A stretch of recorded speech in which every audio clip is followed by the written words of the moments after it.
Hello friends, good morning. Welcome to success point. तो I hope आप सब अच्छे होंगे। तो हम आ गए हैं अपनी करंट की वीडियो लेकर के और हम करंट का वीडियो स्टार्ट करते हैं। आज का हमारा जो पहला क्वेश्चन है वह है हमारा, आईएमएफ ने वित्त वर्ष 2023 में भारत की जीडीपी ग्रोथ रेट का अनुमान कितना लगाया है। तो आपको याद रखना है, आईएमएफ ने वित्त वर्ष 2023 की रिपोर्ट में जीडीपी ग्रोथ रेट का जो अनुमान लगाया है वह लगाया है 6.8 अनुमान लगाया है। ऑप्शन नंबर ए इसका राइट आंसर रहेगा। और आपको बता दूं मैं, जो हमारा भारत है वह विश्व की तीसरी सबसे बड़ी अर्थव्यवस्था बन चुका है। और क्षेत्रफल की दृष्टि से देखें तो हम 7वें नंबर पर हैं और जनसंख्या की दृष्टि से हम प्रथम नंबर पे पहुंच गए हैं। नेक्स्ट क्वेश्चन है हमारा, हाल ही में लोसार तिब्बत का बौद्ध धर्म का त्योहार है लोसार, जो कहाँ मनाया जाएगा ये भी आपको याद रखना है। तो पहला ऑप्शन है हमारा पंजाब, दूसरा ऑप्शन है हमारा लद्दाख, तीसरा ऑप्शन है हमारा तमिलनाडु, चौथा ऑप्शन है हमारा सिक्किम। तो इसका जो सही आंसर रहेगा वह आंसर नंबर बी लद्दाख है। हम अन्य ऑप्शनों की बात करें तो अन्य ऑप्शनों से संबंधित हम तथ्य देखते हैं। तो सबसे हम पहले देखते हैं पंजाब की अगर हम बात करें तो पंजाब की जो राजधानी है हमारी वह है चंडीगढ़। ये आपको याद रखना है, पंजाब की जो हमारी राजधानी है वह हमारी चंडीगढ़ है। और पंजाब के अंतर्गत आपको याद रखना है 22 जिले हैं। पंजाब के जो सीएम है हमारे, और पंजाब की सीएम की मैं बात करूं तो वह है हमारे भगवंत मान। और हमारे राज्यपाल की अगर मैं बात करूं तो वह है विजेंद्र पाल सिंह बदनौर। याद रखना है आपको। और स्थापना की अगर मैं बात करूं पंजाब की तो वह 1 नवंबर 1956 को ही थी। सॉरी, 1 नवंबर 1956 66 को। और पंजाब में अगर मैं पर्यटन स्थल की बात करूं तो वह सबसे फेमस पर्यटन स्थल है हमारा स्वर्ण मंदिर। और अगर मैं दूसरी बात करूं तो वहाँ पे एक फरीदी कोट नाम की जगह है, जो पंजाब का एक ऐसा शहर है जो प्राचीन किलों के लिए और गुरुद्वारों का घर माना जाता है। याद रखना है आपको, पंजाब का कौन सा शहर प्राचीन किलों और गुरुद्वारों का घर माना जाता है। तो आपको रखना है फरीदकोट। कौन सा शहर? फरीदकोट। फरीदकोट एक शहर है पंजाब में। इसके बाद हम बात करें लद्दाख की, तो लद्दाख हमारा केंद्र शासित प्रदेश बन चुका है। कब बना है ये भी आपको याद रखना है। लद्दाख हमारा केंद्र शासित प्रदेश बना है 31 अक्टूबर 2019 को। और राजधानी क्या है लद्दाख की? तो लेह। और लद्दाख की अगर हम बात करेंगे तो लद्दाख का जो क्षेत्रफल है वो हमारा है 166,698 वर्ग किलोमीटर। और अगर हम जिले की बात करें लद्दाख में तो सिर्फ 2 जिले हैं, एक लेह है और एक कारगिल है। और अगर लद्दाख की जीवन रेखा की अगर हम बात करें तो लद्दाख की जीवन रेखा हमारी सिंधु नदी है। ये भी आपको याद रखना है, लद्दाख की जीवन रेखा हमारी क्या है? सिंधु नदी है। अब हम नेक्स्ट ऑप्शन की बात करेंगे तमिलनाडु। तमिलनाडु की अगर हम बात करें तो तमिलनाडु की राजधानी हमारी क्या है? आपको याद रखना है चेन्नई। और यहाँ के मुख्यमंत्री हैं M.K. स्टालिन। कल भी मैंने आपको ये बताया था। और राज्यपाल की अगर हम बात करें तो वह है मेरे रविंद्र नारायण रवि। और जिले की अगर हम बात करेंगे तो 38 जिले हमारे तमिलनाडु में आते हैं। और लोकसभा सीट की बात करेंगे तो यहाँ पे 39 लोकसभा सीटें हैं। अगर हम बात करें सिक्किम की जो राजधानी है वो है हमारी गंगटोक।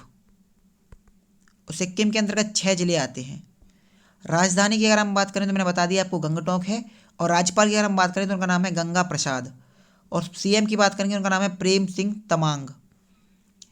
और सिक्किम में जो सबसे महत्वपूर्ण तथ्य है वो आपको याद रखना है हमारा कंचनजंगा, जो कि भारत की सबसे बड़ी चोटी है।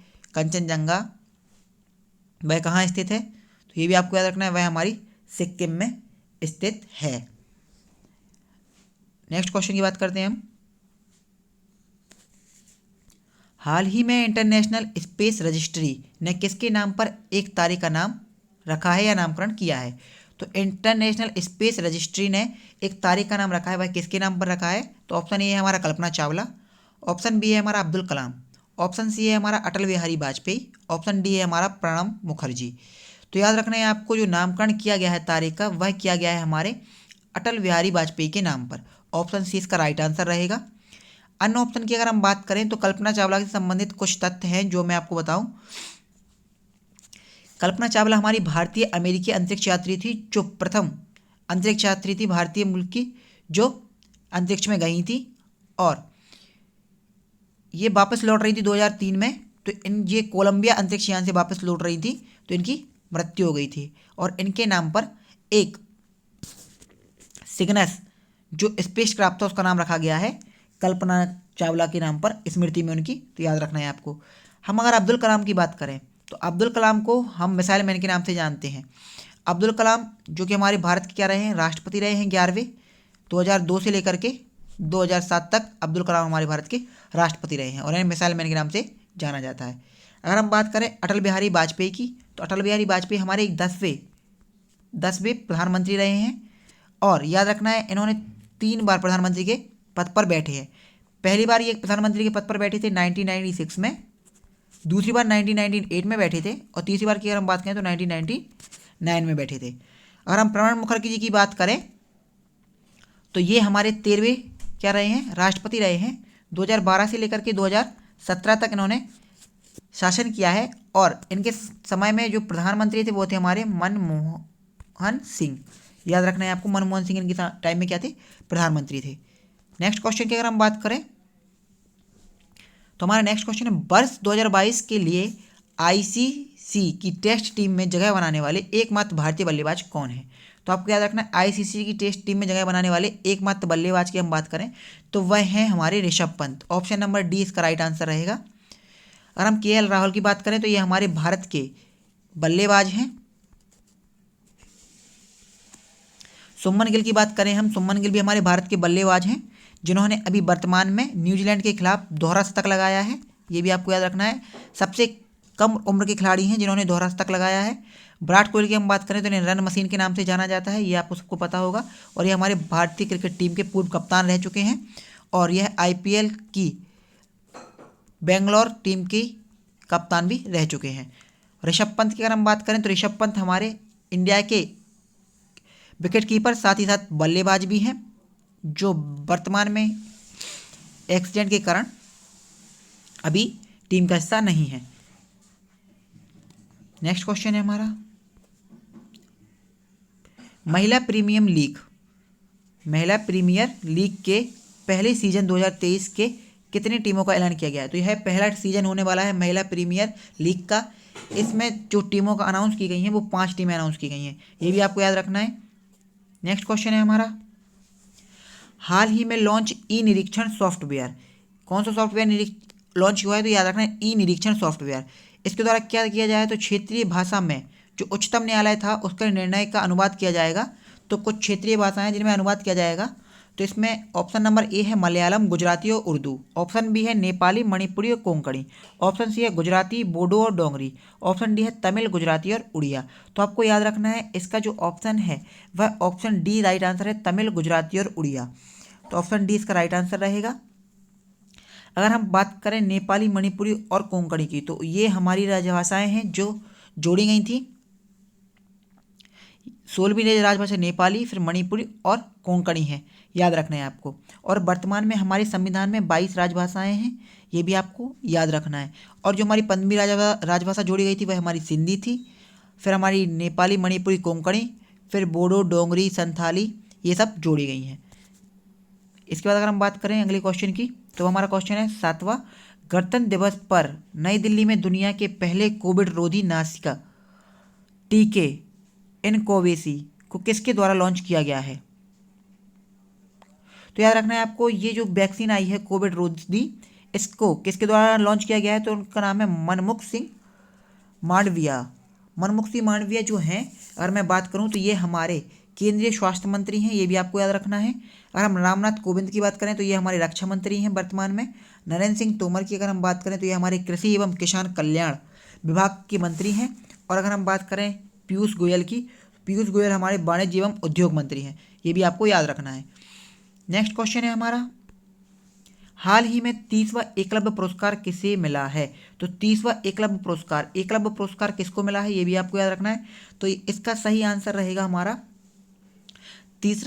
30वां एकलव्य पुरस्कार जिसको मिला है वो है हमारी Swati Singh, option number B. Swati Singh को हमारा एकलव्य पुरस्कार मिला है, जो कि साइकिल चालक हैं एक, और यह राष्ट्रीय स्तर पर 2 स्वर्ण और 2 रजत पदक जीत चुकी हैं। इसके अतिरिक्त हम बात करें शिखा चौहान की, तो यह हमारे इंदौर से संबंधित है, जिन्होंने 2021 में एकलव्य पुरस्कार जीता था। अगर हम पूजा की बात करें तो इन्होंने भी 2021 में एकलव्य पुरस्कार जीता था, जो कि कुश्ती से संबंधित है, देवास जिले से संबंधित है। और श्रुति सरवैया की बात करें तो ये हमारी अशोकनगर से संबंधित हैं, जिन्होंने 2021 में एकलव्य पुरस्कार जीता है। अगला क्वेश्चन है हमारा, हाल ही में उत्तर भारत की सबसे बड़ी तैरती हुई सौर परियोजना का उद्घाटन कहाँ किया गया है? तो आपको याद रखना है, इसका सही आंसर रहेगा चंडीगढ़, जो कि पंजाब की राजधानी है। और भोपाल की अगर हम बात करें तो भोपाल वर्तमान में मध्य प्रदेश की राजधानी है, और यह 1972 में जिले बना था, जो कि सीहोर से अलग हुआ था। और भोपाल का गठन दोस्त मोहम्मद खान ने किया था, ये आपको याद रखना है। और एशिया की सबसे छोटी मस्जिद 2.5 सीढ़ी मस्जिद भोपाल में ही स्थित है। और हम बात करें, भोपाल में जामा मस्जिद स्थित है और कुदैसिया मस्जिद भी भोपाल में स्थित है। और भोपाल में जो हमारे रेलवे स्टेशन है उसका नाम रखा गया है कमलापति, जो कि निजाम शाह की पत्नी थी, ये भी आपको याद रखना है। अगर हम बात करेंगे लखनऊ की, अगर हम बात करें तो लखनऊ हमारे उत्तर प्रदेश की राजधानी है, और उत्तर प्रदेश के हमारे सीएम वर्तमान में कौन है? योगी आदित्यनाथ है। रायपुर की बात करें तो यह छत्तीसगढ़ की राजधानी है हमारी, और छत्तीसगढ़ हमसे 2000 में अलग हुआ था। 1 नवंबर 2000 को छत्तीसगढ़ का गठन हुआ है, जो कि मध्य प्रदेश से विभाजित होकर हुआ था। आज का हमारा लास्ट क्वेश्चन है, हाल ही में कौन सा देश भविष्य के मंगल अभियान के लिए परमाणु इंजन का परीक्षण करेगा? तो आपको याद रखना है, भविष्य के मंगल अभियान के लिए किस देश ने परमाणु इंजन का परीक्षण करेगा? कौन सा देश है जो परमाणु इंजन का परीक्षण करने वाला है भविष्य में? तो आपको याद रखना है, वह देश है अमेरिका। ऑप्शन बी इसका राइट आंसर रहेगा। अमेरिका भविष्य में मंगल अभियान के लिए क्या करने वाला है? परमाणु इंजन का परीक्षण करने वाला है। और अगर हम अन्य ऑप्शन की बात करें तो भारत की अगर हम बात करते हैं तो भारत के आपको पता होगा कि भारत ने अभी चंद्रयान 2 भेजा था, जो सफलतापूर्वक लॉन्च हो गया था, परंतु यह सिग्नल हमने उससे तोड़ दिया है, तो हमारा वो असफल हो गया है। इसके बाद हम बात करेंगे ऑस्ट्रेलिया की, तो ऑस्ट्रेलिया जो है हमारा, उसकी राजधानी क्या है? ऑस्ट्रेलिया की हमारी राजधानी क्या है? ये भी आपको कैनबरा है। और आपको याद रखना है, साथ ही ऑस्ट्रेलिया हमारा सबसे छोटा महाद्वीप है। और मैंने अभी आपको करंट में बताया था कि जो जोश हेजलवुड है वह ऑस्ट्रेलिया के खिलाड़ी हैं, जो वनडे के गेंदबाजों में जिन्होंने दूसरा स्थान प्राप्त किया है, रैंक प्राप्त की है। पहले स्थान पर हमारे मोहम्मद सिराज रहे हैं। और लास्ट ऑप्शन है हमारा रूस की अगर हम बात करें तो रूस जो है, ऑस्ट्रेलिया में अगर मैं बात करूँ सबसे बड़ा शहर जो है वो सिडनी है। रूस की अगर मैं बात करूँ तो रूस जो है हमारा, इसकी जो कैपिटल है वो है मास्की जो रूस की कैपिटल है। और यहाँ के जो राष्ट्रपति हैं वो है व्लादिमीर पुतिन, ये भी आपको याद रखना है। और यह सबसे बड़ा का नगर भी यहाँ का क्या है? मास्की ही है। और जनसंख्या की दृष्टि से भी और एरिया की दृष्टि से जो है प्रथम स्थान पर रूस है, और जनसंख्या की दृष्टि से हमारा भारत हो गया है, याद रखना है आपको, है ना। तो आज का वीडियो हम समाप्त करते हैं। आई होप आपको अच्छा लगा होगा। अच्छा लगा हो तो वीडियो को लाइक करें, कमेंट करें, सब्सक्राइब करें, और हमारे टेलीग्राम चैनल पर भी इंस्टाग्राम चैनल पर जुड़ जाएं। वहाँ पे क्विज़ दें, पर डे क्विज़ डलती है वहाँ पे। और जो हमने नया सेशन चालू किया है परीक्षाधाम संपूर्ण अध्ययन का, उसकी वीडियो पर डे अपलोड हो रही है, तो आप जाएँ, देखें, लाइक करें और शेयर करें। और उसकी भी क्विज अपलोड हो रही है, तो वो क्विज भी आप सॉल्व करें। पटवारी के लिए काफ़ी हेल्पफुल रहेगी, और अन्य एग्जाम के लिए भी काफ़ी हेल्पफुल रहेगी, जिसमें से मेन है बीपीएससी एंड पटवारी। तो thank you for watching this video, और हैव अ नाइस डे। खुश रहो, मस्त रहो।